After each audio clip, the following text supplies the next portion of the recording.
Nakikita nyo yan? May i-play tayong video. Nakita ko sa isang content creator, mukhang kabatas yata. Kasi medyo alam niya yung istorya. Pero ang sabi niya, yan lang daw ang content niya tungkol kay Raffy Tulfo. Dahil nung una, gusto ding sumama sa pag-expose sa mga kalukuhan ni Tulfo at ang kanyang mga bobong vloggers. Pero natakot daw siya baka magaya sa mga small vloggers kaya naglaylo na lang siya. Baka kasi kasuhan din siya ni Raffy Tulfo. Kaya hindi na niya tinuloy. Ang sabi niya, sabihan ko daw siya pag na-download ko na para ma-delete na niya sa kanyang channel at nakiusap i-blur ang watermark at i-edit na lang daw ang boses. Baka kasi mabusesan malaman pa kung anong channel niya. Bago natin panoorin ang video, ito yung masasabi ko. Maraming mga vloggers na talagang gustong maging kritiko ni Raffy Tulfo. Kanya nga lang, natatakot sila. Kasi kapag ka napikon kasi, ang ihahambalos sa'yo para tumahimik ka, kaso. Isang public official at isang public personality na kapag ka napikon, magsasampa ng kaso. Gusto nyo bang ganito ang maging susunod na presidente ng Pilipinas? Presidente na kung ano ang gusto niya, dapat yon ang masunod. Kumbaga parang isang diktator. Isip-isip mga kababayan.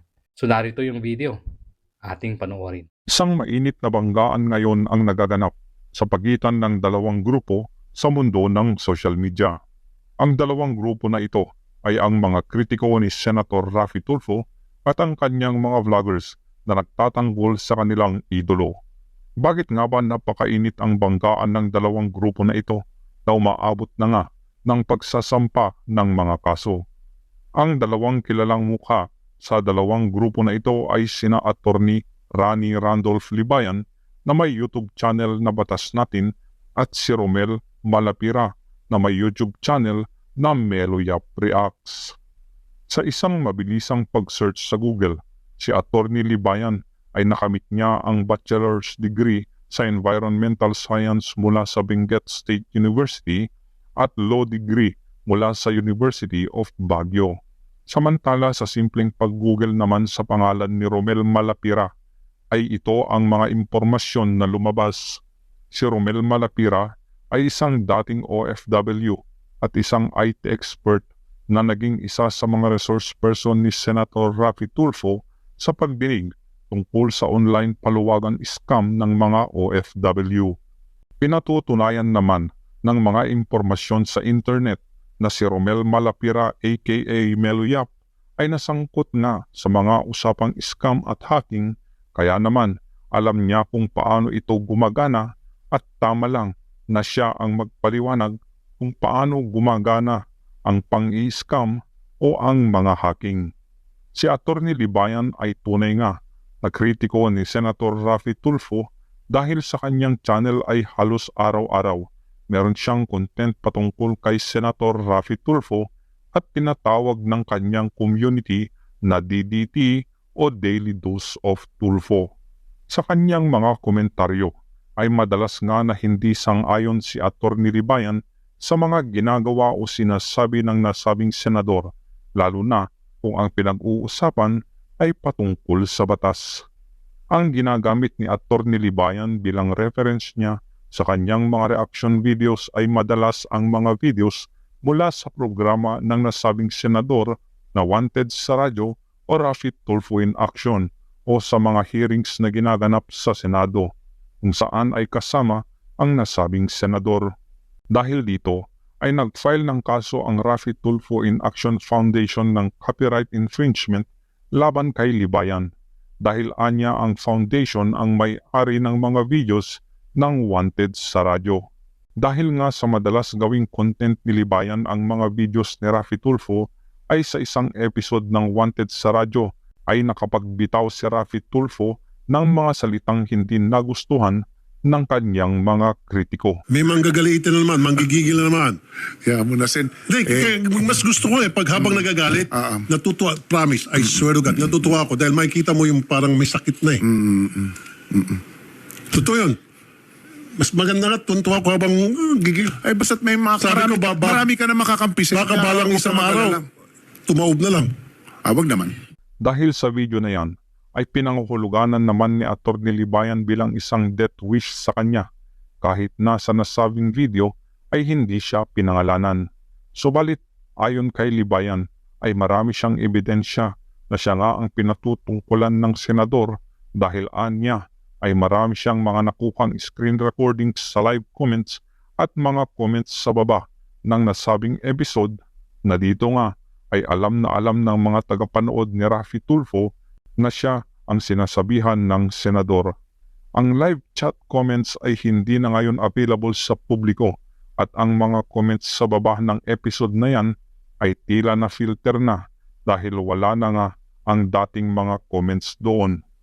Dahil sa naging reaksyon ni Atty. Libayan na di umano ay pinangahuluganan naman ng kampo ni Raffy Tulfo na pambibintang sa kanya na tila may plano si Raffy Tulfo na pataubin si Libayan o dili naman kaya nagbitaw ng death wish o death threat ay nagsampa ng kaso ang kampo ni Raffy Tulfo dahil nadudungisan di umano ang pangalan ng senador.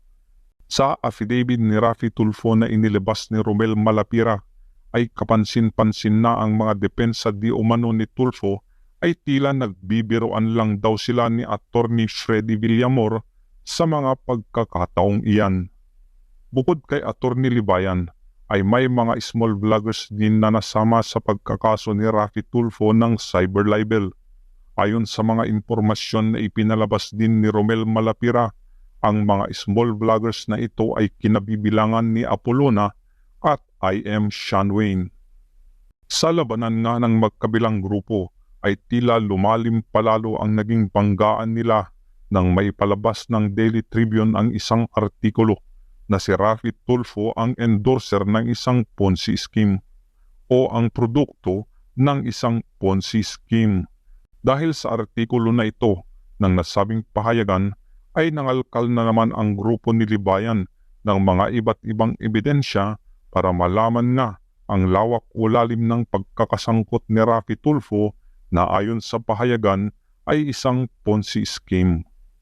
Dahil ulit dito ay magsasampa di umano ng kaso ang kampo ni Raffy Tulfo sa Daily Tribune at muli sa mga vloggers na nagsiwalat o nagsusuri kung ano ang kaugnayan ng nasabing senador sa Ponzi company na ito. Marami sa komunidad ni Atty. Libayan na nagkukumbinsi sa kanya na sampahan na din ng kaso ang mga vloggers ni Raffy Tulfo dahil sa mga pag-atake sa kanya.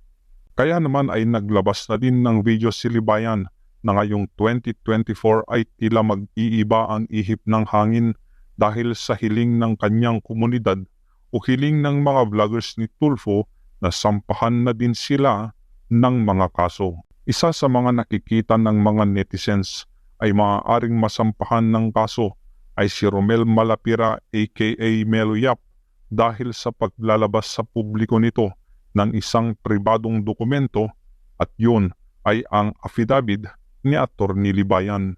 Sa grupo ni Romel Malapira ay katwiran nila na kung may nakikitang mali ang kampo ng kanilang idolo ay karapatan niyang magkaso. Sa grupo naman ni Libayan ay naiintindihan nila na karapatan ni Tulfo ang maghain ng mga asunto. Sa aming sariling pananaw at opinyon naman ay hindi ba't tila nagiging balat sibuyas na nga si Raffy Tulfo dahil maging ang mga maliliit na content creators na tumutulig sa kanya ay sinasampahan niya ng kaso para matahimik. Hindi kaya bilang isang public official ay bukas dapat siya sa mga ganitong kritisismo.